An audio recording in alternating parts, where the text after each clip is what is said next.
ICQ Podcast, episode 481, Home Brewing and Kit Building.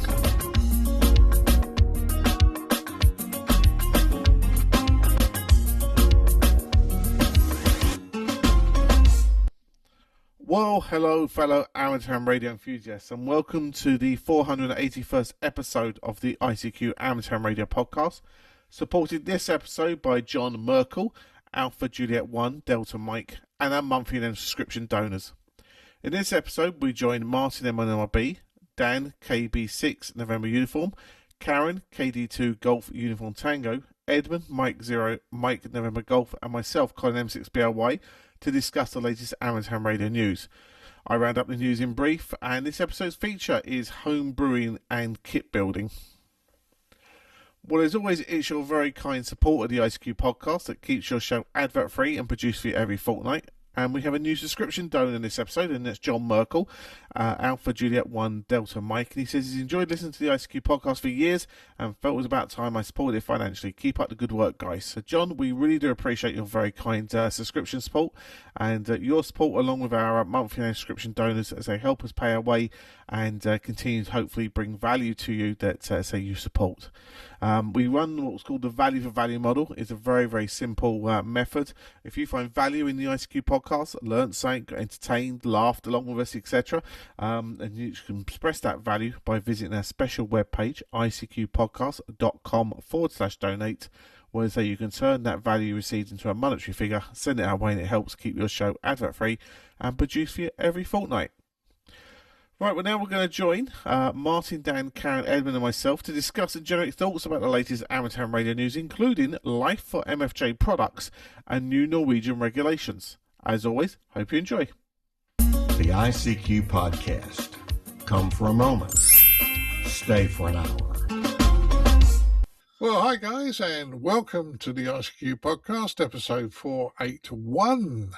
We're moving them through pretty quickly these days. And tonight, I'm joined by Mr. Dan Romanchik KB6NU. Hi, Dan. Good evening, Martin. Good evening, everyone. Yeah, good to have you, Dan. Also, your side of the pond, we have Caryn Eve Murray KD2GUT. Hi, Caryn. Good evening. It's great to be back. Yeah, great to have you back. And we've been in contact a few times over the last few days. Must admit, I appreciate the funnies you send me as well as I think you like the funnies I send you. So it's been good. Back to the UK, Mr. Edmund Spicer, M0MMG, down there on the south coast. Hi, Edmund. Hello, Martin. Hello, everybody. Hello there. And we also have Colin, M6BOY, over there in Ireland. And I believe at the moment you're in Dublin, aren't you, Colin? No, thankfully back from Dublin. So we're back from Dublin and back in the home base. But no, great to be involved with the group. And yeah, hopefully we can give some insights. Well, that's good. And well, it's great you managed to get home today. As I say, I know you thought you were going to be up there. Right, first news story. And we quite like this one. The ITU Corporation repurposes Linton Armoury facility to house iconic amateur radio manufacturing. Now, this is part of the what's happening with MFJ. And Dan, you put this one up. So would you like to go first on this one? Sure. So the real headline here is that MFJ has finally decided to sell off some of its product lines. You know, it's been a while since MFJ said it was discontinuing manufacturing products, and everybody thought that at least some of the product line would be sold. But Martin Dewey had sort of held out for selling the whole business rather than just parts of it. And there was a lot of consternation about what would happen to some of these products. And now we're finally seeing that, at least in this case, he has decided to sell some of the product lines separately, namely the Cushcraft and high gain antennas and rotators. So, yeah, I think this is a big thing and a good thing for lots of certainly American hams, but hams all over the world. Those high gain antennas, for example, I mean, that's a sort of personal to me because my first antenna as a novice was a high gain 14 AVQ vertical antenna. So I was kind of sad to see that it wouldn't be continued, but now that's not the case. So I think this is good news all around. Certainly is, because high gain and Cushcraft have quite a good reputation of being good gear. Caryn, you're signed upon still, but have you used these products? I loved, who doesn't love MFJ, especially hams on a budget? This was phenomenal news. We are leading Amateur Radio Newsline with this story. It's win-win all around. The folks who purchased High Gain and Cushcraft are known in that state for being very versed in the tech sector. Dave and Camby Carpenter are the owners of the executives at ITU, and they also own an electronics supply store called Tech Shack. So people are familiar with them, and they're familiar with the equipment.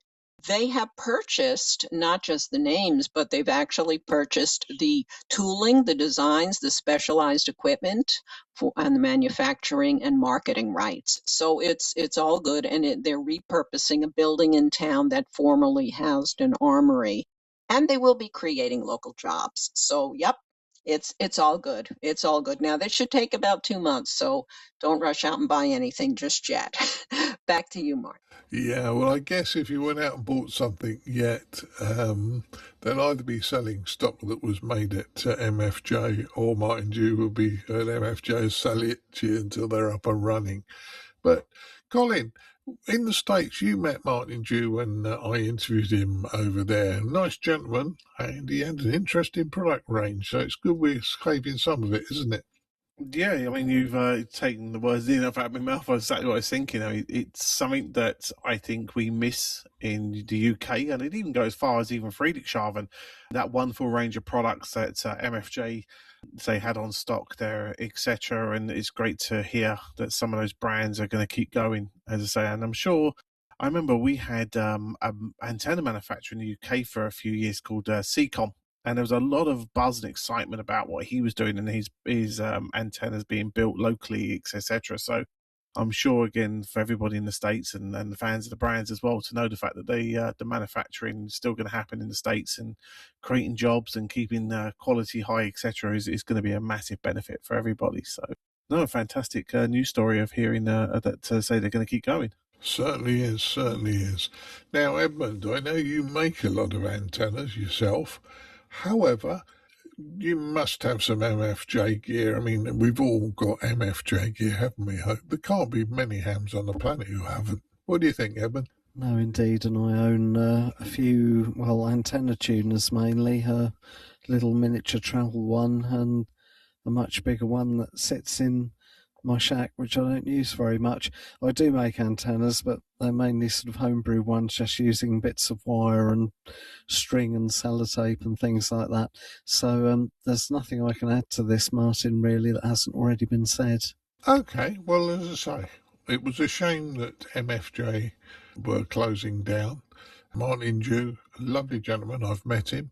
I got a lot of time for the man, and he's helped so many amateurs and students who went to work for him to build the stuff.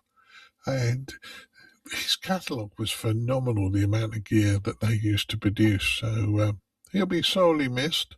But Martin, if you ever listen to this, retire gracefully and enjoy your time, because you've done a lot for the hobby. Right, move to our next news story. New regulations for hams in Norway. And, okay, I had to initially convert this to English, but Edmund, new licenses and things that are going on out there, it looks interesting, doesn't it? It does, and I'm very much in favour of entry-level licenses, seeing as I myself started with one of those, with a Mike 6 Foundation license back in 2009 in my case.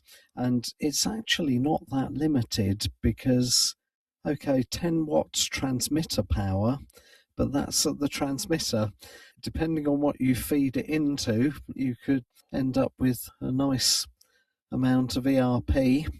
And it's also not that limited in terms of bands either, everywhere from 3.5 megahertz 80 meters up to 432 megahertz 70 centimeters, with the exception of the walk bands, it says. But the news story only name checks 10 megahertz 30 meters and 24 megahertz 12 meters. It doesn't mention 17 meters, which is possibly one of the nicest walk bands of all. So I wonder if that's just been left out by mistake, or if this limited license will allow operation on that band. It would be very nice if it did. So, yes, anybody thinking of getting into amateur radio, listening to this in Norway, I'd say go for it, Martin. Yeah, why not? And as you say, 17 meters is a great band. I hope for the Norwegian hams that they do get the 17 meters, even if they lose 30 meters and 12 meters. But that's good. And there's all sorts of things going on there, even up to 1.2 gigs, I thought I saw in the 23 SEMS band. So a lot happening out there. So that's good. Dan, have you any thoughts on this one? Yeah, so I'm always happy to see like beginners licenses and requirements sort of being reduced. I would think that it should be a boon for getting new people into the hobby in Norway.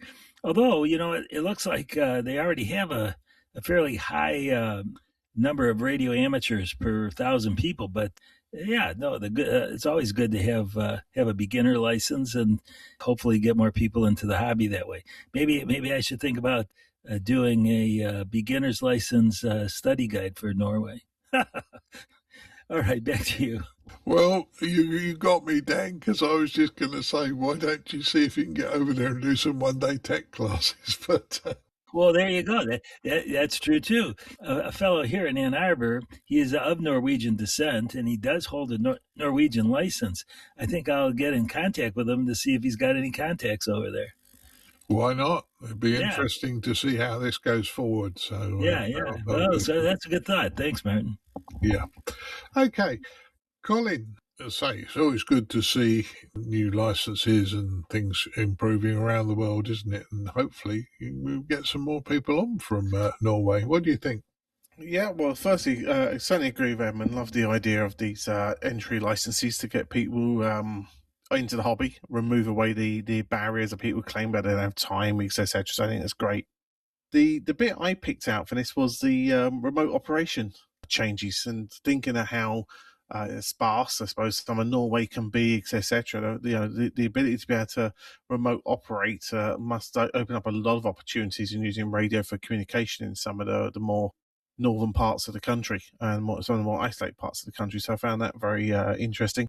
And on top of that as well, the ability to be able to make their own homebrew gear as at the lower level as well. So again, it looks like it's a bit of a harmonization on some of the license changes in Europe, but yeah, certainly I do like the sound of that remote operating change and what impact that could bring to Norwegian hams, and certainly be of interest, not only from a safety point of view, but maybe from a scientific point of view as well. It could be quite interesting to see what could come out from that. Yeah, well, as I say, I think more and more countries are looking at amateur radio, and even with the beginner's license, they're beginning to realise that, if somebody takes the effort of doing a beginner's license, then at least they're interested, and most people want to learn, and it looks like they're opening up more opportunity for people by extending what you can do within the hobby. Caryn, last words on this one? Well, I think everyone pretty much has covered the big issues here. My observation is, I just realized this rather personal one, and probably a very silly and a very selfish one. I'm closing in on DXCC, and it looks like Norway is one of the countries I need. So go out, folks, and get your licenses and upgrade and get in my log. Quite apart from that, no, I do see this as wonderful news, and I hope we will begin to see not just new license holders, but license holders who keep their license, who renew their license, who upgrade their license, and get on the air. That would be the best. Back to you, Martin. All being all, Caryn, great discussion there. And in fairness, I assume you require them to do CW, but new licenses in great, in my opinion. So good one. Right, moving to our next news story. Students are over the moon with this assignment. So this was the assignment that students were asked to track the Artemis 2 rocket and capsule that went round the moon. And NASA has asked amateurs to help. So good on all round on this one. Caryn, you put it in, so would you like to go first? Yeah, sure. The students obviously are not the only ones who were doing the tracking. You had some licensed amateurs. There was a whole collective of folks who NASA had asked to apply for tracking. And now, just to be clear, this was passively tracking. There were no QSOs taking place. No, there were nothing like two-way communication, but they were tracking, they were collecting data. So this was a monitoring function completely. So what's important about this? To me, gosh, those of us who remember the first round of moon missions, and admittedly, that's people of, shall we say, a certain age, there was none of this. There was none of this kind of interactivity, at least certainly not that I'm aware of, where members of the public, even those with radio licenses or radio expertise, were being asked to do anything of the sort or to get involved. And we're living in the age now of citizen science.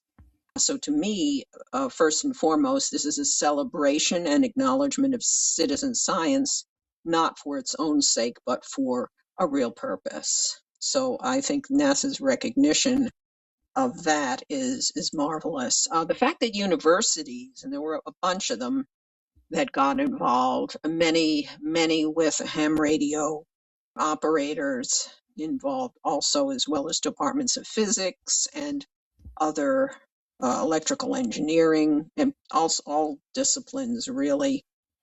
I wouldn't be surprised if theater arts might have been involved, because this is something that has really wide appeal. This makes ownership, and I use the word ownership in more of a symbolic sense than a literal one. This makes ownership of the moon mission that much closer to our homes and to our hearts. It gives everybody a vested interest in the progress of our knowledge of space travel, the progress, the success, all of these things. These students who were involved were at the university level, freshmen through probably postgraduate, I'm sure.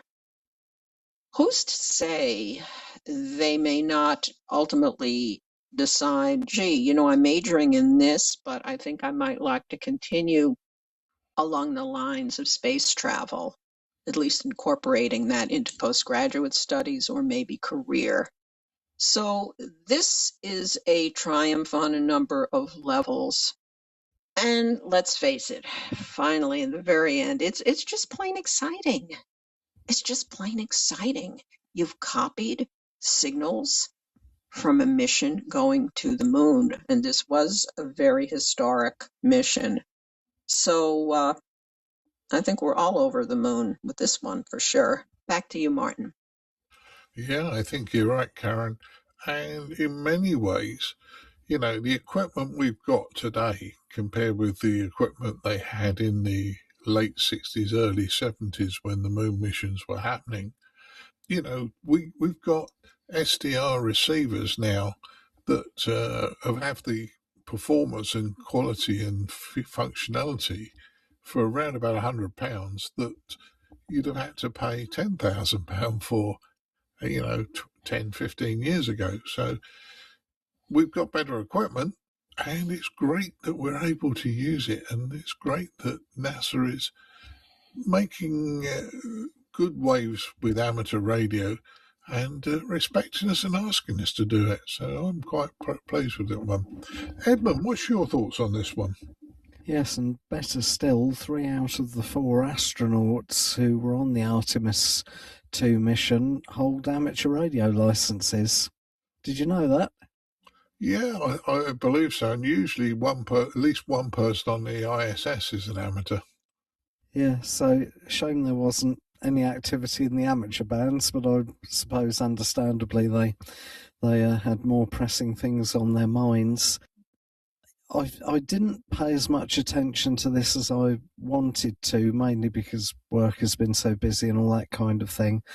I enjoyed the bits that I did see. I did notice, interestingly, that it seemed that the link between the ground and Artemis 2 was full duplex the whole time, or it seemed to be. I wasn't around in the 60s to see the original moon landings, but I was rather hoping that there would be the NASA beep every so often when they handed it over from ground control to Artemis and then back again. But there was none of that. It was just sort of constant communication, and the quality of the images that were coming back, I suppose they were up in the microwave bands, weren't they?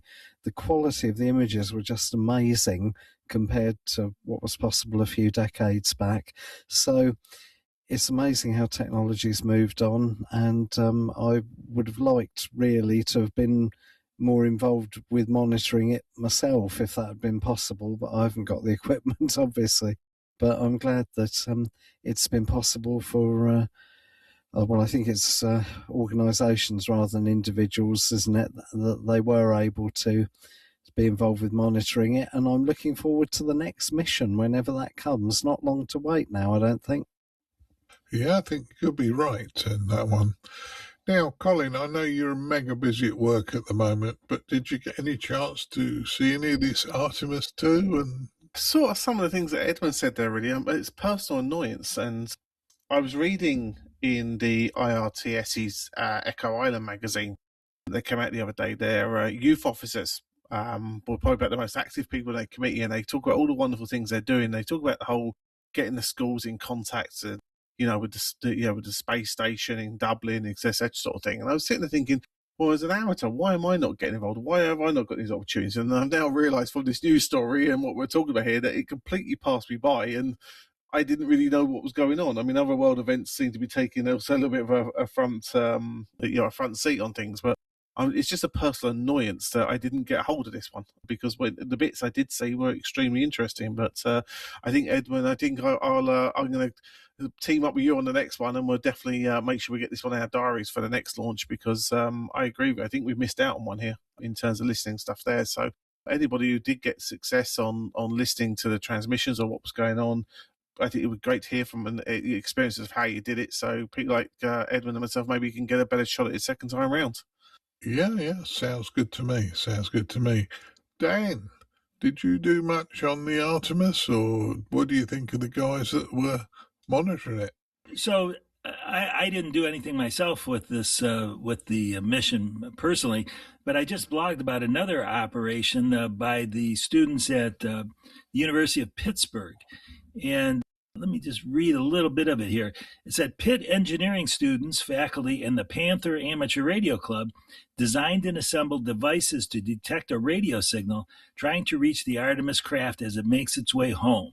According to Samuel Dickerson, an electrical engineering professor at the university, NASA gave Pitt information about the frequencies the Orion spacecraft transmits on. Students designed a setup with antenna design, filter amplification, and a radio to listen to the signal. This is what ham radio looks like in 2026, Dickerson said. What we did is very much a ham radio activity with a transmitter, receiver, and known parameters. So, I mean, this is just a wonderful thing for, educational purposes, and it will give, I would hope, will give more engineering students the impetus to get ham radio licenses and do cool stuff in space with satellites and other kind of spacecraft. Because this isn't going to be the only one, right? There's going to be other Artemis missions, and just a wonderful opportunity all the way around. Yeah, well, most people love space and the thought of space. So, I think this could be, another. Suddenly, if the general public wake up and realise we can listen to the spacecraft, and if they ever do build this base on the moon, why couldn't you just point your antenna at the moon and hear what's going on the moon? So, in fairness, we may get a number of youngsters into the hobby through this. So I think it's a good thing all round. Right, move to our next news story. Station experiments explore the use of 4 meters and 8 meter bands in Florida. So, in fairness, the States doesn't have 4 meters or 8 meters at the moment. There is a guy experimenting with this, and it's interesting, I think, and I love the 4 meter band. Dan, I'm going to get you to go first on this one, because there are stations in the States that are still on. TV stations are still on around about 70 megs transmission, isn't there? Sure. So, yeah, unfortunately, we won't get access to the 4 meter band until these, and there's only 6 of them, low power TV stations go off the air. They were there first, so they get that right to stay on there. But the nice thing about this is there will already have been some work done on experimentation to see what can be done with that band. And so I'd have to poll these stations to see how long they plan on being on the air. But I would think that as soon as they're off the air, we'd get access to the 4 meter band, which sounds like a pretty cool thing. Yeah, it certainly is, Dan. In fact, 4 meters is my favourite band. You don't get many people on there, but when you get a contact, they'll usually keep you for the best part of an hour. So that's a good one. Caryn, what do you think about potentially other bands for yourself in the States when these TV stations shut down? Oh, I love it. WQ2XDM. That is the license of the experimental station. He's asking people to email him at wq2xdm.fl@gmail.com. He's operating, his name is John, he's operating in order to strengthen the case for 4 meters and 8 meters. Wants to make a case for that down the line. So that would be wonderful. He's also doing propagation studies. We always could use propagation studies, and the great mystery of propagation that holds all of us in its clutches. He recommends for people who are going to be monitoring and helping him using PSK Reporter, and send him either your station logs or screenshots, and that will help. And be monitoring FT8. The frequency is 40.680 megahertz. So he's doing all the heavy lifting. If any listeners would like to help him out, please do. Wow, imagine getting on 4 meters or 8 meters. I'd need to buy another radio. How about that? And some more antennas. How about that? So let's wish him well, and let's follow this and see what his findings are. Back to you, Martin. Yeah, well, I'm not sure you'd have to buy another radio for 4 meters. 8 meters you might have to do some modification. A lot of rigs by the big manufacturers, the same rig you buy in the States and I buy over here, for argument's sake, the IC7300, that does 4 meters. Chances are it's just a software disabled it in the States, and it may just be just a software enabled to give you that band. But yeah, it's an interesting one. Say, with SDR, we could obviously listen there. Now, I've not done any listening on 8 meters, but it's something, a band that we don't have in the UK. Over there in Ireland, Colin, you have eight meters, and I believe you have 4 meters, although I'm not 100% sure. But I know it's something you haven't really looked at, have you? No, as I say, and I'm not sure if 4 meters is temporary or not off the top of my head. I'd have to double check that, as you say. But as you say, it's that great opportunity, isn't it? The more we use the bands and we use the access, etc., the more we keep. And I know we've said this a lot of times. We've got to use it to keep it. So it's great to see that John is doing that. And more than this, I'd love to hear from anybody that's worked him and what their experiences are. And Caryn, as I say, I think we've always suggested there's no such thing as a bad issue of having to buy more radios. I think we fully support the idea of owning as many radios as possible on this show. Hi. Yeah, because you'd have obviously seen the Facebook group of Edmund telling everybody that I told him he had to buy a Baofeng UV5R Mini. Yeah, true. But then when I was with you the other day, I had you buying a radio very, very quickly. So to be honest, there was no arm twisting involved. It was a very quick, I'll have one of them. And when you were buying, so there's no arm twisting involved with you. It's just straightforward. Yep, I'll have one of them, and job done. There comes a point in time of its cost-benefit analysis. If it's going to give me a lot of enjoyment and benefit, even if I've already got a very similar one, what's the problem? Hi. Edmund, what's your thoughts on this? I mean, we don't have 8 meters, but have you ever done it much on 4? A little bit, yes. 4 meters is a very nice band because practically every propagation mode that exists you can do on 4 meters. So ground wave, sporadic E, tropospheric ducting, moon bounce, every propagation method that exists pretty much will work on that band. I've not got a dedicated antenna for it, but if you have a dipole for 12 meters, which I know is a very niche specialist thing to have, but if you did happen to have one of those up in the air, you could certainly use it on 4 meters as a 3 half wavelengths antenna for transmitting as well as receiving. And as far as 8 meters goes, 40 megahertz for receiving, if you have a dipole for 30 meters or 20 meters, that would probably work just about reception wise. As far as 4 meters goes, I always thought the reason that it wasn't available in the States was because it overlapped with one of the old VHF television channels, and I thought that analog VHF TV had closed down a number of years ago, but as was mentioned earlier, there are a small number of stations in the USA still using that frequency. Other than that, the only thing that could interfere with reception on 4 meters of this station are broadcast stations in the OIRT broadcast band. For those who don't know, FM broadcast radio, if you say that to most people, they will think of 87.5 to 108 megahertz as a worldwide allocation, which to a large extent it is.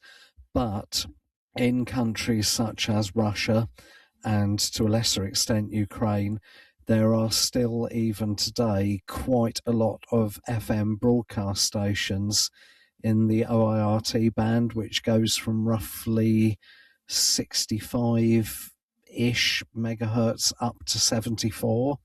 And obviously the 4 meter band falls within that.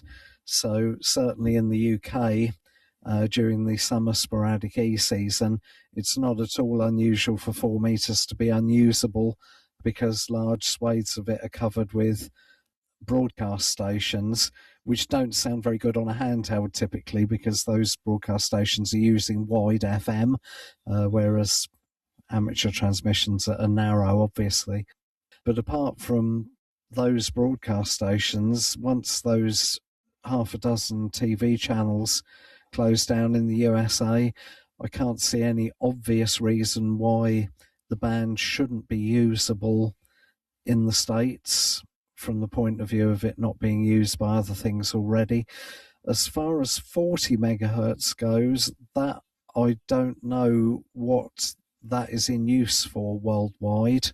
I've got a feeling that somewhere very close to that frequency mentioned, there's possibly an ISM, industrial, scientific and medical band that could cause interference, but probably not very likely. So yes, anybody in the States or outside of the States who have the possibility of monitoring 8 meters or 4 meters for the signals from this station, go for it basically.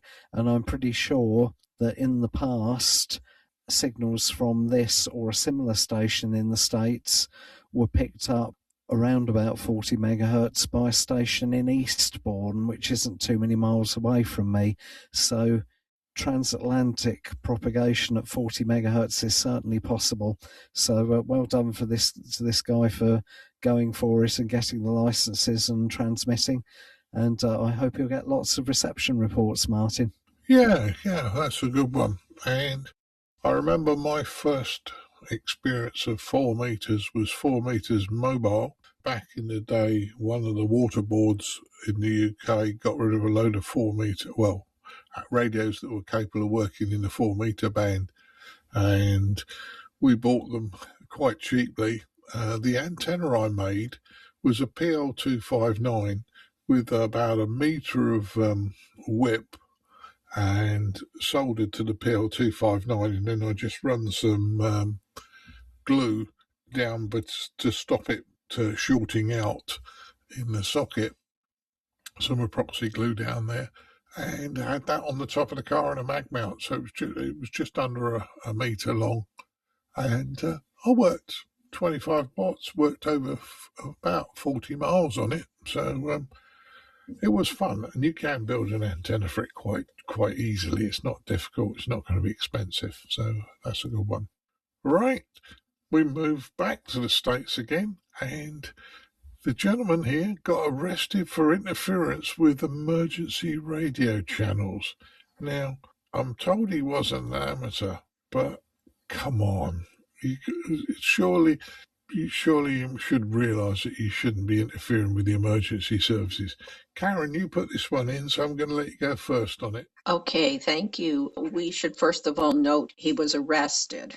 Okay, he has not. Here in the States, we don't presume until they're convicted, but certainly the authorities there did arrest him, and he has been charged with interfering with emergency radio channels, on not just transmitting and interfering, but actually transmitting distress, which is a higher level. I think to say things like shots fired, certainly that would incite panic among law enforcement, emergency responders, and any members of the public listening on scanners. This was in central New York State. And the fellow, when he was the suspect, when he was apprehended, there were radios in his vehicle, and everything seemed to match up.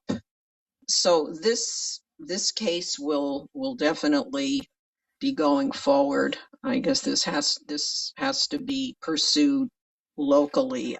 There was, when the story was initially reported, there was no mention of FCC involvement.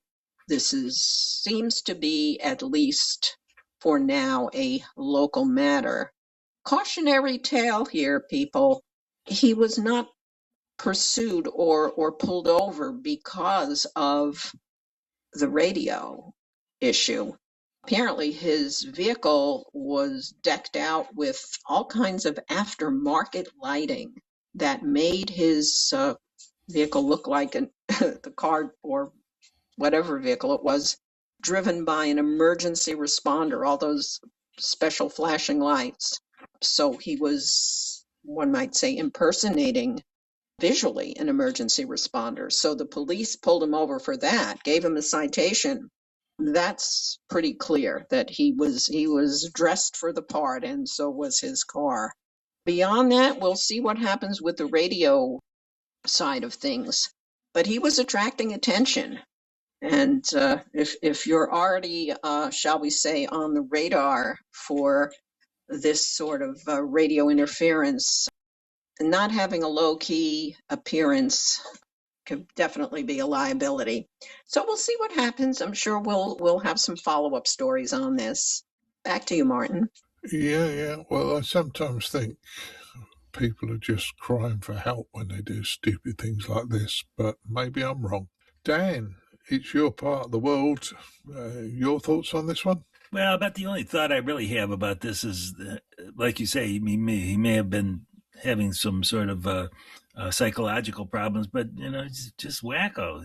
Just people without any other useful outlet for their actions. Like it's too bad you couldn't get this guy to be a ham radio operator and use his knowledge of radio in a good way rather than a bad way. Yeah, I do understand that. I was lucky enough to meet a gentleman that was in the UK in the last years of his life, and he was the gentleman that used to go around for the post office at the time, UK Telecoms. He used to track down the pirates and the pirate CBers and one thing and another. Strangely enough, most of them, he tried to teach amateur radio and move quite a few of them into amateur radio once they'd had their wrists slapped. But, sometimes people have to just be pointed in the right direction, which is, a silly one.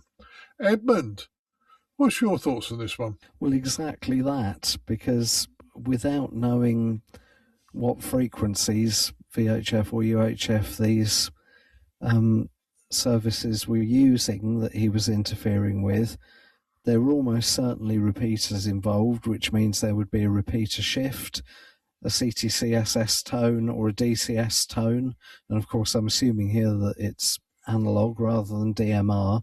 So if you have enough skill and nous and wherewithal to be able to program your radio with all those things so that it would work on that repeater system, if you can do that, then as you've rightly said, you must surely be knowledgeable and have enough skills to pass the technician or foundation amateur radio exam. So yeah, it's a shame that he has this talent but decided to use it, for bad purposes rather than good purposes, I guess.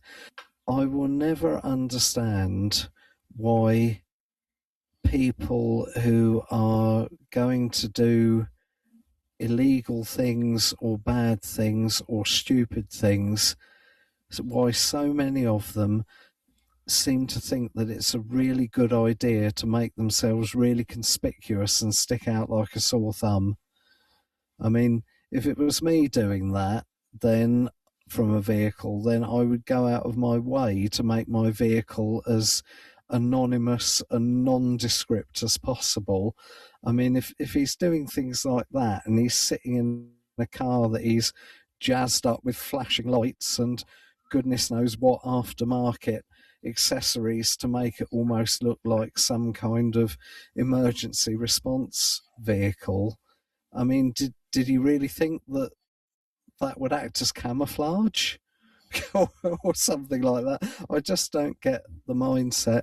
And last but not least, before anybody thinks about saying, oh, it's terrible, all these, cheap Chinese Baofengs that any Tom, Dick and Harry can buy for £13.50, as it was in my case for the UV5R Mini, and it's terrible, and only licensed amateurs should be able to buy equipment and all that jazz. For all we know, he could have been using a very top of the range, expensive, major brand radio that had a Mars mod done to it. So please don't anybody use this as a cheap and easy and predictable way for bashing Baofengs and equivalent manufacturers. Back to you, Martin. Yeah, we don't know what voice mode he was using, and being it that he was interfering with the emergency services, it could have actually been a P25 radio, digital radio, for all we know. We don't have the full story. Colin, last words on this one. I mean, people doing silly things. It happens all around the world. just another one, isn't it? Yeah, true. I'm just glad everyone left me the great dad gag of Mr. Potter's not a clever wizard, is he? But my thought on it more than anything else, the fact is my worry is that people then start thinking, oh, we've got to ban this type of radio and that type of radio, etc. And the route then of the shortwave listener coming into the amateur radio hobby could be then curtailed because, we have to take certain things off the market or whatever it be, just because people are using them this way. And I'd argue it's a good route that a shortwave listener of emergency services and what's going on in your local community, etc., is a good route to get people interested in radio. So fingers crossed, as I say, it's understood it's a behavioural problem and not a radio problem. But as I say, it'd be interesting to see how this one pans out in the legal system. So we'll have to keep an eye on it. Yeah. Well, as I say, you can all sorts of radios. I mean, your sister, who doesn't have a license, has a Quansheng, but I've modified it and disabled the PTT switch. So she uses it when they go to air shows to listen to on AM, the aircraft frequencies. But I made sure she couldn't transmit, not only for her, not that she would do it, but she can't do it. So nobody can give her real grief over that. Yeah, it doesn't matter what radio it is, you've got to use it within your license. So that's the important thing. Right, move to our last news story. Britain is seeking views before it drops the hammer on signal jammers. Now, signal jamming to me is a bit of a naughty thing. I can understand doing it in prisons. When I can't get my head around it is people using signal jammers for illegal purposes. If you can stop things happening with a signal jammer, that's not good, and it maybe needs to be banned. Dan, what's your thoughts on this one about Britain stopping jammers? Well, I think it's a good thing, right? Like we discussed before the recording started, you can only really think of one or two very narrow kind of applications where it would be a useful thing to do. So I'd say go ahead and drop the hammer. Yeah, I think you're dead right on this one. As I say, I mentioned earlier, technically most amateurs, if you transmit on 70 SEMS for long enough, you could probably stop people getting into their cars, and you don't need a lot of power, but not a good thing. And that would be unintentional, right? I mean, we're talking about intentional jamming here, right? Yeah. Well, I remember one day I was driving a van, and I remember one that had the radio and bits and pieces, and I had a hard switch as well as a push button for transmit because I had a headset set on. And I got out the van, covered the stuff over on the passenger seat, and I was walking across the car park, and the van wouldn't lock with the electronics. And I thought, oh, damn. So I walked back and shut it with a key. And then I walked a bit further across the car park, and I thought, damn, I bet my radio's still in transmit. And I went back and, unfortunately, the transmit button switch had got knocked into transmit when I covered it all over. So you can actually sort of interfere with yourself sometimes. But that wasn't done on purpose, and it was only for a couple of minutes maximum. Caryn, what's your thoughts on this one?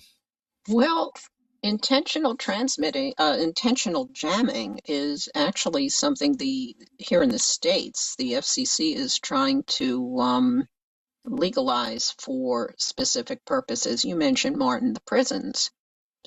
I think it's since 2021, they're making their third pass at making it legal. This is the FCC. They began a rulemaking last September. This is their third such rulemaking to jam signals in the areas of prisons. But this is, again, very specific, very targeted. It's because of the contraband cell phones that are getting into the prisons for the inmates. So, and that still hasn't gone anywhere, but it's worth noting that the FCC is still making that attempt. So, yeah, I mean, jamming in other venues, in other circumstances, sure would be great to lock it down. God knows any of us who's been on the air, even here in the States, we've all experienced it. My question would be, fine, you make it illegal, you lock it down. What are you going to do to catch and enforce? Because so many things can be made illegal. The real force of these regulations is, okay, what's next? What are you going to do to the people who are doing this? And how will you discourage it? And how will you make an example of those who were caught and convicted of this so that people don't do it? So, it's worth keeping an eye on for sure. Back to you, Martin. Yeah, I agree with you. You've got to keep an eye on this. Edmund, last words on this one? Well, yes, I was a bit surprised to read the opening words to this article because I thought that these signal jammers, in terms of the general public anyway, I thought that they were illegal already. Maybe I got that wrong, I don't know. But as ever with laws banning things, as Caryn has just rightly said, it's all well and good having things on the statute, on law books, but if there's no enforcement, or if enforcement is difficult, then it kind of negates the effect, really. And if somebody did have one of these jamming devices, presumably they would be quite discreet about using it, and they wouldn't drive around with it in a car with loads of accessories added on to it to make it look like an emergency services vehicle. How would people know? Would it even be immediately obvious that a jamming device was in use? If you were trying to make a phone call somewhere where normally you could, and then one day standing in the same spot with the same phone you couldn't make a call, would most people's first thought be, oh, there must be somebody close to here with a jamming device switched on? Or would most people think, oh, there must be a problem with my phone or with the local cell tower, and then walk a quarter of a mile down the road and not have a problem anymore and not think any more of it? So, yeah, don't really know what to think about this one, Martin. Back to you. Well, yeah, it's an interesting one, but I think, you've got to make people understand if they get caught doing it, it's a very serious offence. That's what I think. People can create interference accidentally. Let's be honest about it. Life happens. But as long as you take reasonable care and you try and monitor the fact you're not causing interference, then you're okay. But if you deliberately go out your way to cause interference, then that is wrong, and that needs to be stopped. Right, that concludes our news stories. Let's find out what the guys have been up to since the last time we spoke to them. So, Caryn, ladies first in this group, what have you been up to? Okay, we've got some stuff going on. I actually am very happy to report that my prediction, which I think I made last time, was that hopefully next time I am speaking with everybody, I'll have some POTA to report on. And I did get out 2 days in a row. This past weekend, I went out with my 891 doing 30 watts, had a successful activation. And the next day, feeling guilty for ignoring my KX2, because they sit there, these rigs, they look at you. And they say, why did you take him? Why didn't you take me? So I took the KX2 the next day. We went to a different park and we ran 10 watts. And from New York, I was delighted to have gotten California. How about that? California on conditions were not the best. So that's what CW can do. And I was delighted with that. However, my big triumph of the week, of the month, is that, perhaps of the year, ATNO. I, 1 week ago, heard a station and not thinking, this is late at night at home, not thinking I had a chance at all, responded anyway. And I thought I heard him come back to me, but I couldn't be sure. I said, you know what? He came back to me, but I'm pretty certain I was running 80 watts here at home. I'm pretty certain when he came back to me that I was doubling with a stronger station. It had to be. It had to be. He wasn't hearing me. I was doubling with a stronger station. Nonetheless, I sent back a signal report, completed what I thought was a QSO. I wrote it on a piece of scrap paper, didn't bother putting it in my log because I didn't believe I had the QSO. And every day after that, I looked at that scrap of paper and I said, it's too bad I didn't really get that station. Anyway, curiosity got the better of me. I looked in club log and there I was on 20 meters in the fellows log. And I hear from New York, CW, 80 watts. I worked China. And I can't tell you how overjoyed I am. What a great feeling. It feels as good as the first time I worked India. And I wrote the guy an email. He did confirm on Logbook of the World, which is moving me closer to DXCC. Although, yes, I must still get, I got China, but I can't get Norway. Go figure. So he confirmed, and he will also be sending a QSL card because I love QSL cards. So that makes me as happy as I can be. So it's been a wonderful, wonderful couple of radio days. Very grateful for all of that. Okay, plans continue meanwhile. People will be hearing more about this. Plans continue meanwhile for our Football on the Air event, 16 host cities here in North America. I'm the area administrator for Whiskey to Charlie for the football that will be played, soccer to our American listeners, will be played at MetLife Stadium, New York, New Jersey area. We've got some amazing teams of hams ready to get on the air in their respective host cities on game day. When game day is happening in their city, they're getting on the air to encourage people, support the teams, watch the matches, just celebrate the fact that this is a big international event with a lot of spirit and everybody is in this together. So really excited, and I am working with just the best group of amateurs. If you ever wonder why special events are so exciting to me, it's the teamwork among the radio operators. I can't get enough of that. We've got some good people with a lot of talent and just some smart, nice folks. So all good here, no complaints. And I will end on that note, Martin, and I'll send it back to you. Well, sounds like you're going to have a lot of fun, Caryn, and at least you got out and got some POTA in the bag. So that's a good one, and I'm glad you enjoyed it. Dan, what have you been up to since the last time we spoke? Well, I have a POTA activation this year. I just did this 2 days ago, in fact. We've been experiencing some really nice weather here last week or so. Today it's actually been raining all day, but it's warm anyway. But anyway, the POTA gods have decided to add what's called the Iron Bell Trail here in the state of Michigan.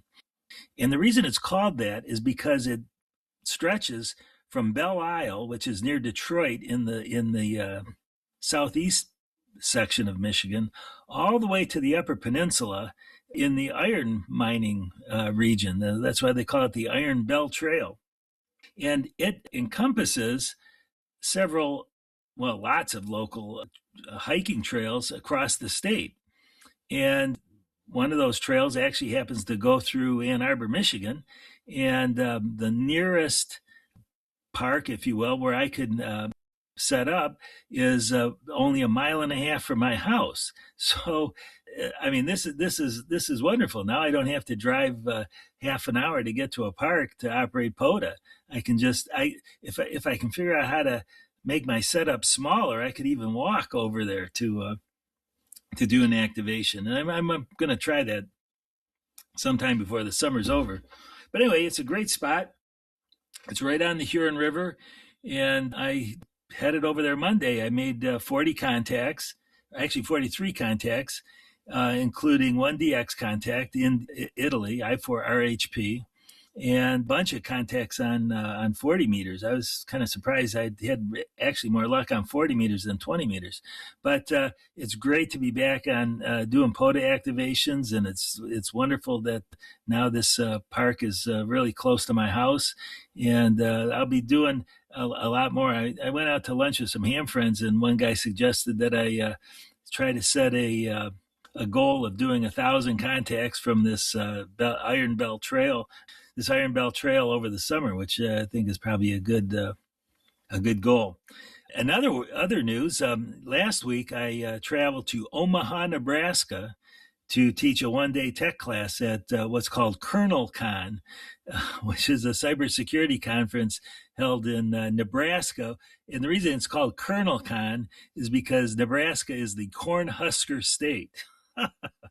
And I had great success. There were 12 people in the class, and right after the class, 11 passed the test, and the 12th passed the test the next day. So I had 100% pass rate for this particular class. So I'm kind of geeked about that. And what's on tap is again Las Vegas in August, and then 2 weeks later the Hope Conference in New York City. So lots of classes this year so far. And I know it can't be that far away, but you're actually presenting at Hamvention, aren't you, Dan? Oh, that's right. So I'm going to Dayton. This is a busy time, and yeah, I'll be presenting actually about my one-day tech classes at cybersecurity conferences and hacker conferences at Dayton on Sunday morning. If any folks are going to be around, I'll be there, and maybe if I can get Colin to respond to my emails, we might even have some ICQ podcast stickers. Oh, there's a cool. I need to go dig in my emails, Dan. I will do that straight away. All right, we'll be in touch on that. Exactly. Well, my excuse is I've been spending too much time saving people from cybersecurity problems. That's my excuse. I'll accept that. Thank you. If only I could get people to do the work before the cyber criminals come smashing through the front door, that would make life a lot easier. Yeah. So I'll pick up from my end. As I say, take it from there. So I suppose from my end, it's amazing to think that it was 4 weeks ago that we were on Reigate Hill, Dad, operating away and enjoying ourselves there, not only in the sunshine, but also with a very good location with a pretty good coffee shop nearby. That was a big plus. So we had an enjoyable event there. I've corrected my purchasing error with the aforementioned Baofeng UVR5 Mini by getting hold of the programming cable and the what did I get for it as well? There was another little piece, the software as well that comes with it as well. So got those sorted out, and I know that's a tip we always say to people: make sure you get the programming cable when you buy these things. But I didn't, because I heard you could program it with Bluetooth, but it's possible, but it's not so great when you've got a lot to put in. And thank you as well, Dad, for sending me over your lovely list of all the repeaters in the UK so I can program that into my radio. And then the other thing I have to have a play with when I have a moment is you gave me a new antenna for my SDR Play, so I need to give that a go and see if that makes that an even better device as well. So there's a few bits I've been up to. The other bit as well, just on a piece of podcast news as such, we are moving the host of the ICQ domain name. Hopefully it shouldn't cause any downtime to the website, but just in case you pop there and it's not there briefly, we're just moving where the hosting of ICQ.com is hosted. So we'll just mention that as general podcast news from that point of view. So yeah, back to you, Dad. Yeah, well, I know you've been busy, and you were actually on their digital tour group a couple of weeks ago as well, so that was good too. Right, Edmund, I've left you to last because you've probably got half the things I've got on my list as well. So what have you been up to since the last time we spoke? Well, I enjoyed going to the Dover Rally with you, where you twisted my arm and made me buy a Baofeng UV5R Mini. And it's a really nice piece of kit. I've swapped the antenna that it came with for a different one, a Nagoya 771, is it? Because the antenna supplied with the 5R Mini is really short. it's even shorter than the one that came with the original UV5R. So although it's probably just about okay on UHF, on VHF, if you want any meaningful range on 2 meters, you probably need to replace it with something a bit better. So I've done that, and I'm looking forward to taking it out and about. And I will be doing a POTA in the South Downs National Park the day before this podcast is released, because Saturday the 18th of April is the next edition of 145 Alive. That weekend is also the spring edition of the Support Your Parks weekend. So I will be going up to high ground locally, weather permitting, and will be active on 2 meters and maybe 4 meters as well. Seeing as we've been mentioning that band in this podcast, I'll take a 4 meter handheld with me also, see what I can do. Coming up in the future, Saturday the 25th of April is International Marconi Day. The man himself was born on the 25th of April, and the International Marconi Day is always on the Saturday nearest to his date of birth. Well, in 2026 it's on the actual day, so I and a few other people will be on the air from Armoury Museum here in West Sussex in the south of England, and it is the one day of the year that we use our alternative call sign, which is G2NM, Golf 2 November Mike, which these days is a club call sign held by Armoury Museum, but in the opening decades of the last century, it belonged to Gerald Marcuse, and International Marconi Day, because of his links to Marconi, is the one day of the year, usually, that we put that call sign on the air. So we'll probably be on from about 10 in the morning till 4 in the afternoon, with 40 meters SSB being the band and mode of choice, but we will venture onto the higher HF bands if they're open, and if conditions are really bad and there's not much happening on SSB, then I may be very, very brave and get the Morse code key out. I'll take my key with me to Armoury and then probably be too much of a chicken to use it. That's all for April, I think. In May, Mills on the Air is the 9th and the 10th, the second weekend in the month. And later still in the month, on the 23rd, I think, from memory, which is a Saturday, it's the next edition of 433 Alive. So as the year is wearing on and the weather's getting a bit better, there are a few more events starting to happen, which is always nice to sort of come out of the inactivity and cold temperatures of the winter and head towards the summer. And what Caryn said earlier about special event stations and people who turn up there and the people you can meet and discussions you can have and the camaraderie you can enjoy, all of that is absolutely spot on. Back to you, Martin. Yeah. Well, it sounds like you have fun. You did mention a number of things that I was going to mention, but I can just reiterate that. What have I been up to? Well, last week I did a club talk for Nunsfield ARG. I did them a club talk and they thoroughly enjoyed that. All the feedback I got from it was good, so that was good fun. That was Friday night. Saturday morning, I was at the Repair Cafe, and okay, sometimes you don't actually do very much radio-wise. I had to try and fix a coffee machine, and the last thing I did was fixed a Hoover for a lady, or a vacuum cleaner, I should say. It wasn't actually a Hoover. So, but both people were extremely happy at the effort and the work we did for them, and it's a bit of fun, and you have a chat with the general public. Great on that. We did do our digital net on the 4th of April. And as I say, it was quite fun. Colin was with us, so that was good news. Our next digital ICQ net is on the 2nd of May, Saturday the 2nd of May. UTC times are 7 UTC till 11 UTC. So please come and join us. I know it's a bit early for you guys in the States, but that's the ones booked on our website for those at that time. So that's when it'll happen. Yeah, I'm hoping to be out on the 18th, the day before this podcast goes out, doing 145 live from Epsom Downs, Edmund. So I won't be down your part of the world, but I'll hopefully be on the air with some club members from Epsom Downs. So I'm looking forward to that.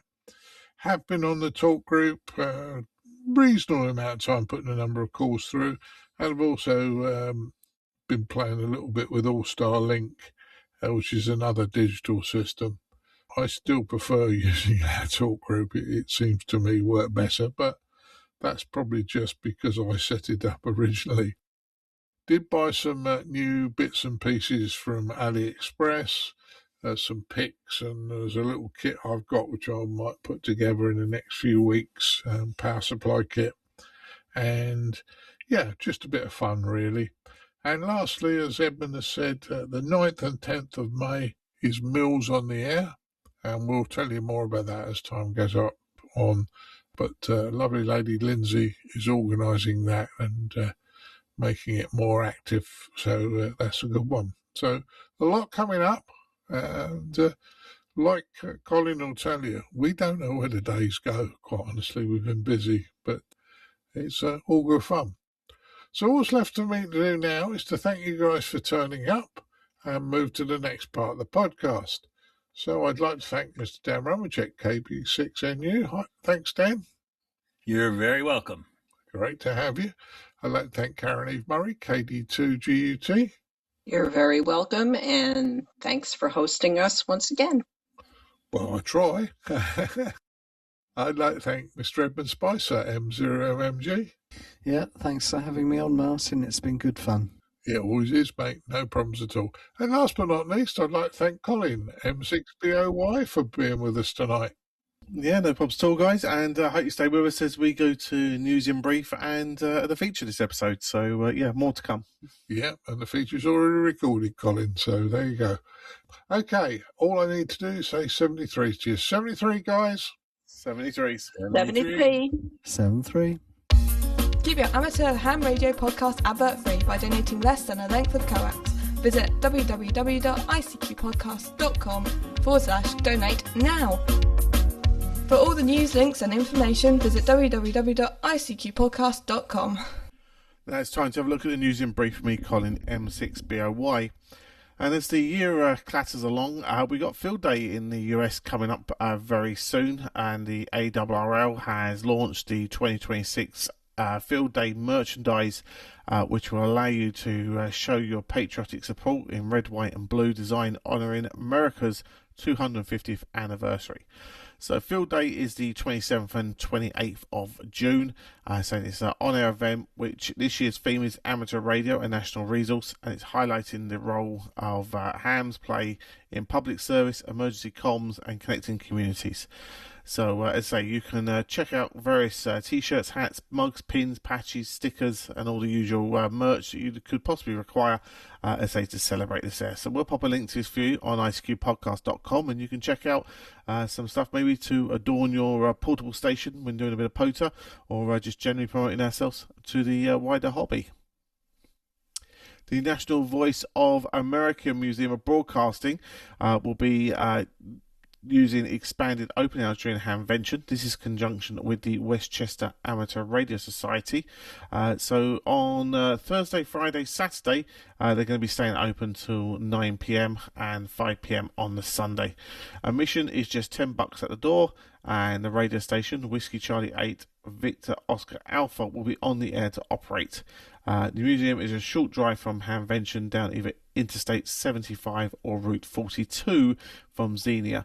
I've been there, and so many of the ICQ podcast team. It's well worth a visit if you're in the area for a Hamvention. So do certainly check that out, and as I say, you certainly will enjoy that visit. Our last news story is maybe more a bit of an IT news story here, but there's a report coming out of Germany in relation to TP-Link routers in particular for your broadband or local maybe home network and keeping these devices up to date. There is a claim that hackers can potentially infiltrate these routers and cause potentially a lot of damage. With our hams who could potentially have their radios connected to the internet, etc., there is obviously questions of whether or not they could actually route through and actually damage our very expensive hardware that is sitting behind those devices. Now, this is possibly going to be in relation to probably devices already owned, and this is partly because in the EU there is currently the Cyber Resiliency Act being passed and legislated across the EU, which is making these devices stronger in terms of their protection out of the box. However, that's only going to apply to you, so hams worldwide are well worthwhile making sure that, as I say, their firmwares, etc., are up to date on their IT equipment, say to help their computers and hardware, etc., that they access while playing radio are secure. So just a heads up there. As I say, it's very easy for these guys to get control of these things and certainly cause a lot of havoc. So it's well worthwhile checking your devices and make sure all the firmware is up to date. Right, well, now we're going to head over to our features episode, and this episode's features on home brewing and kit building. As always, hope you enjoy. And now for this episode's feature from the ICQ Podcast.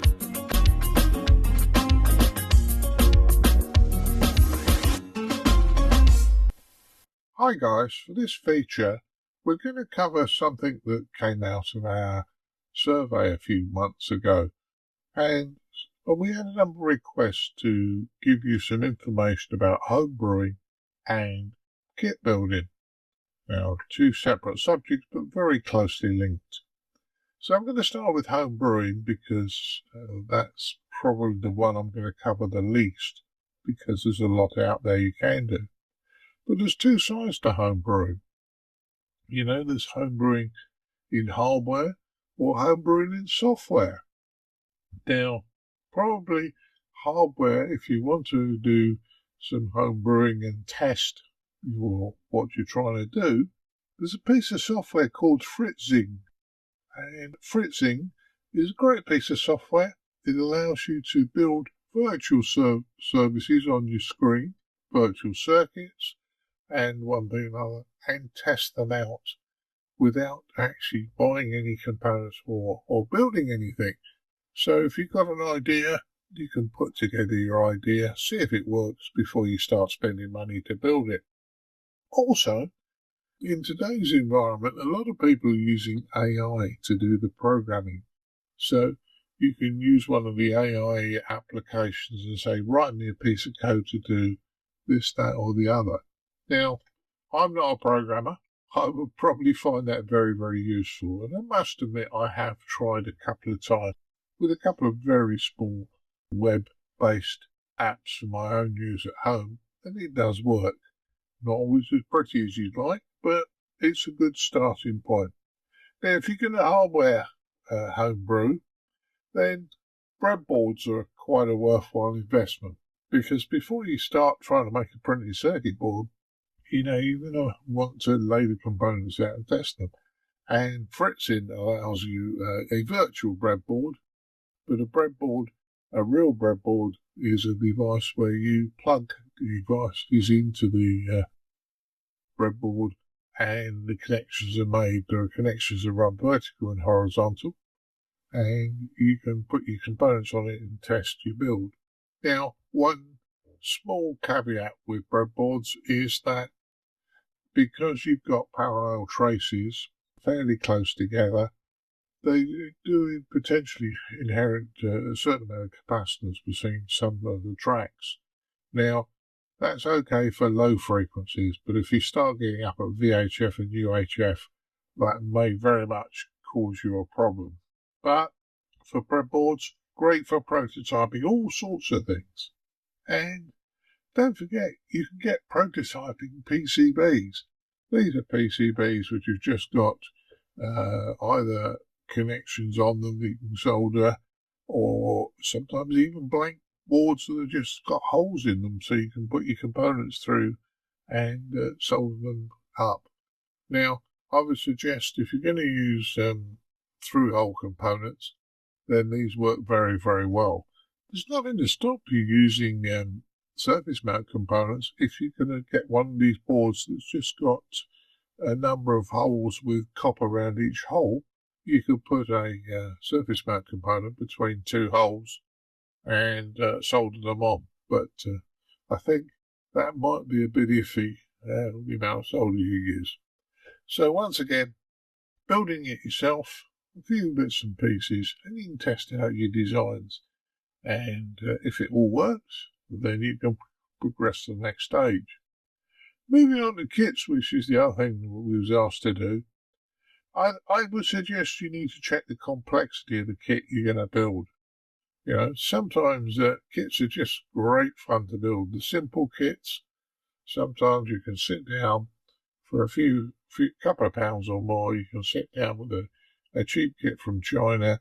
You make it. You maybe have a couple of flashing LEDs or whatever. Doesn't matter. You're not going to be serious with it. You're just enjoying, playing with your tools and doing a bit of work. And at the end of it, members of the family are going to go, wow, when you say, I put this together or whatever. But as I say, kits can be fun. And after all, building kits is something like, other people do when they build jigsaw puzzles or whatever.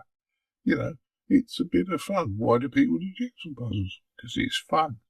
So don't feel that you have to beat yourself up. If you want to build something, one of these small little kits that does something, great. And don't forget, you're always going to learn something from it. Complex kits, well, they may require extra test equipment to test and configure the device. Now, once again, the further you get into kit building and the sort of kits you're going to build, you're going to have to start investing in other pieces of test equipment other than, say, a multimeter. What tools would you need for kit building? Well, I've only come up with a few at the moment, but I'm sure there's a hell of a lot more you could get if you wanted. It's really down to yourself. A good soldering iron is a must if you're soldering components. And once again, a stand to put your soldering iron on. You don't want to leave it on the desk or a table because it will rock over and burn the table. Trust me, it will do it. And so a good soldering iron stand. You want the right solder, decent solder. I still like using the leaded solder, but there are some good lead-free solders around now. Lead-free solder does melt at a much higher temperature, and the joints don't look as shiny usually when they're finished, but away you go, there's nothing wrong with it. The sort of hand tools you need, well, a nice set of cutters, a good set of pliers, screwdrivers, and a craft knife will be your first starting point. If you're going to build a lot of bits and pieces and do a lot of construction work and repair work, buy yourself a decent pair of cutters, pliers, and screwdrivers and all that sort of thing. Odd things you might like to have when you're building is insulating tape. Sometimes you want to tape something up or to hold it together. So insulating tape can be very useful for holding things onto boards or just taping wires together that you want to keep in a bunch shortly until you've finished doing what you're doing.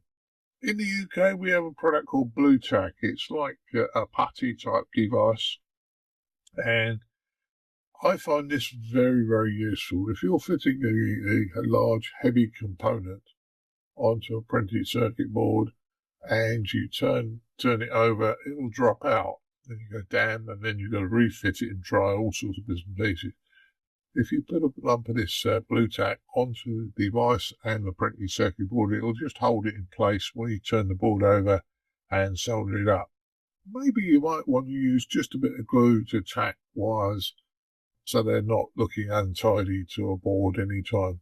But one of the things I haven't mentioned, and I should have done, is one of these component board or third hang devices to hold your PCB while you're soldering it. That makes life so much easier. So, types of kit, well, you build for fun.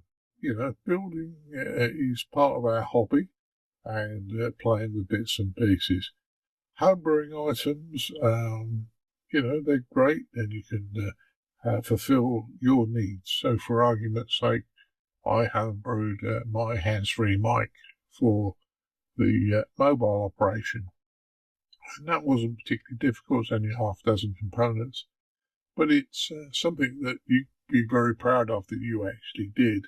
So, think about it. Do you need to supply other parts to the kit you've just built? Some kits don't come complete.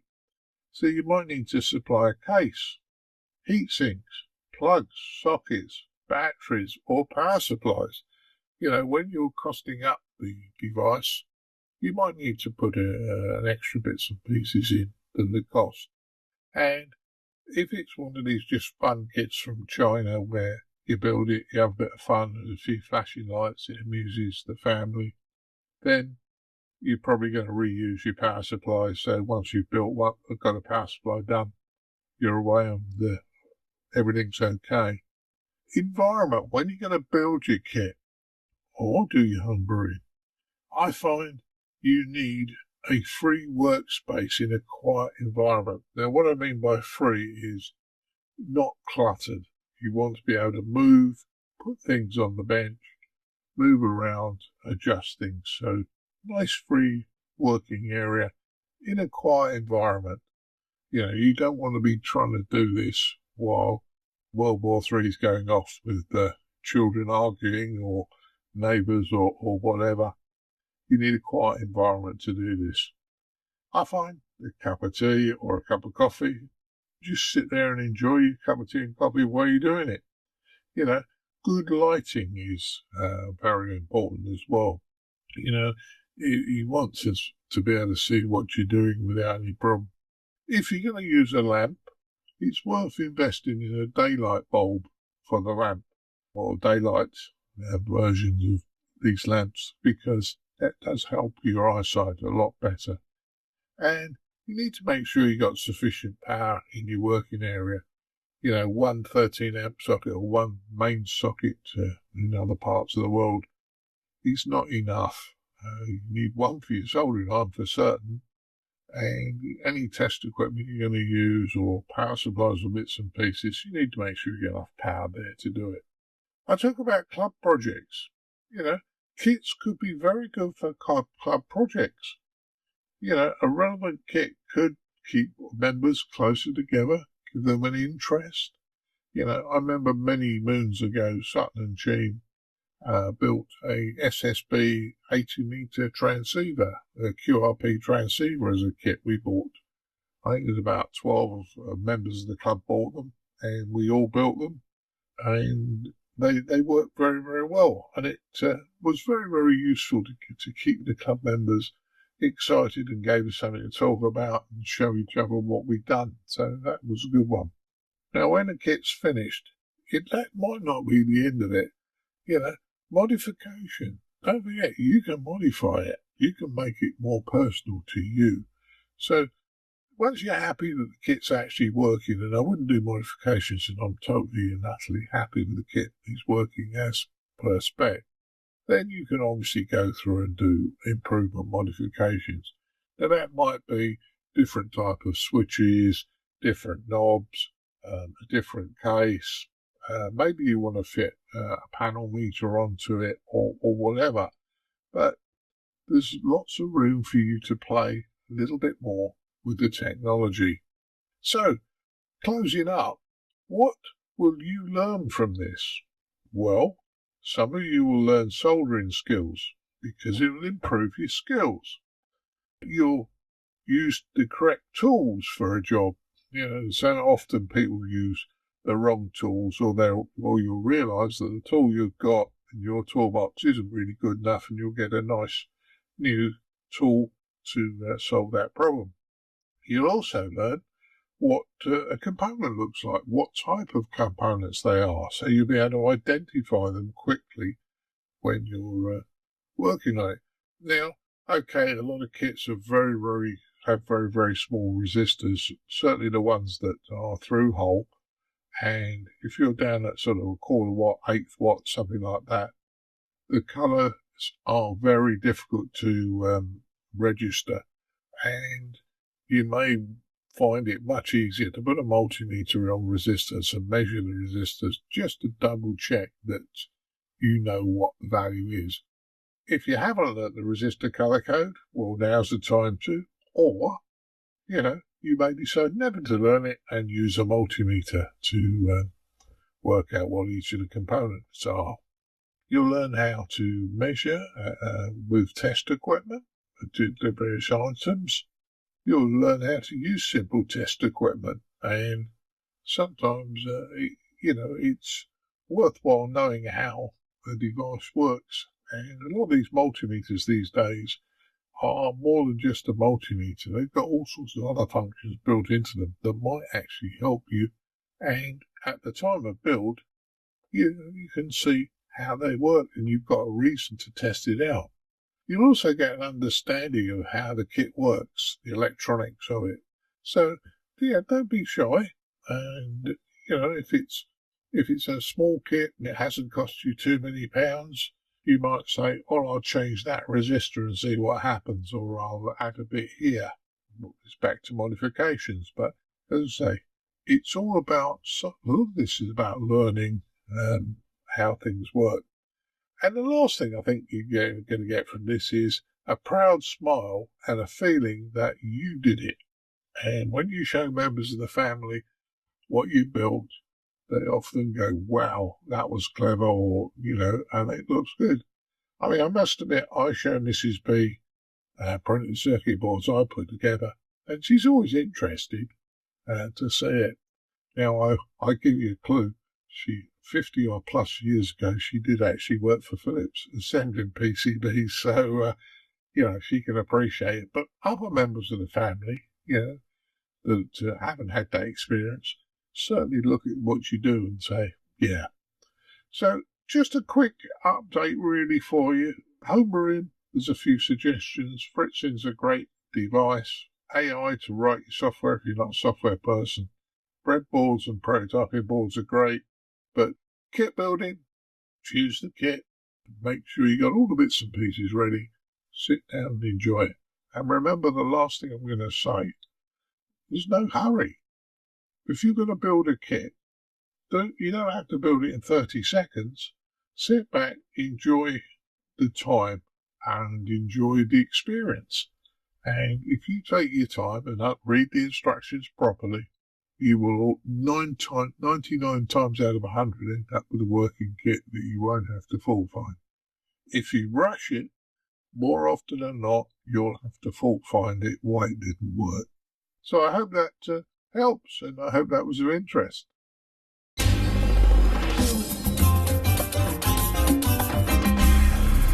The ICQ Amateur Ham Radio Podcast, serving the amateur ham radio community fortnightly since 2008. Well, everybody, I really hope you enjoyed this episode's feature, and it's one of the ideas that came from our listener survey at the end of last year. So it proves the point, if you ask, you get, as they say. So, Dad, as always, lots of interesting tips and ideas in your feature there. And I know kit building is something you have great fun with, and it's great for you to have an opportunity to pass on more of your knowledge onto our wider audience. Yeah, I think the last part of it, though, was I sort of mentioned what you will get out of it. Even if you're building a Mickey Mouse kit that, you're just going to have flashing lights and show your family, there's a lot you can learn from building those sort of things and have a bit of fun with your tools. So, yeah, I enjoyed it. Yeah, fantastic. So, as I say, guys, we really would love to hear your feedback. So you can send your comments by our usual channels, either via the website or via your favourite social media platform. If I say we'll pick up as much as we can, and as I say, work for now. But the easiest way is to use the contact us page on ICQPodcast.com. And as I say, we'd love to hear your feedback on the episodes. We're talking about feedback, opportunity to join your favourite ICQ podcast presenters on the Digital Talk Group Net. The next one is due on the 2nd of May. and you can find times, etc., on the talk group page at ICQPodcast.com.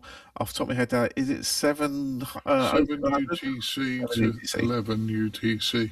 Exactly. So we're trying to move them around for different parts of the world, etc., every month. So please do come along and join us, as I say, for that talk group there at the start of May. The couple of bits of I suppose podcast news information for you. We had noticed that the ICQPodcast.com webpage was starting to get obliterated. I think might be the good word to describe it, with Google adverts on it. We use the Google adverts on the ICQ podcast to make up the difference between donations and obviously our running costs.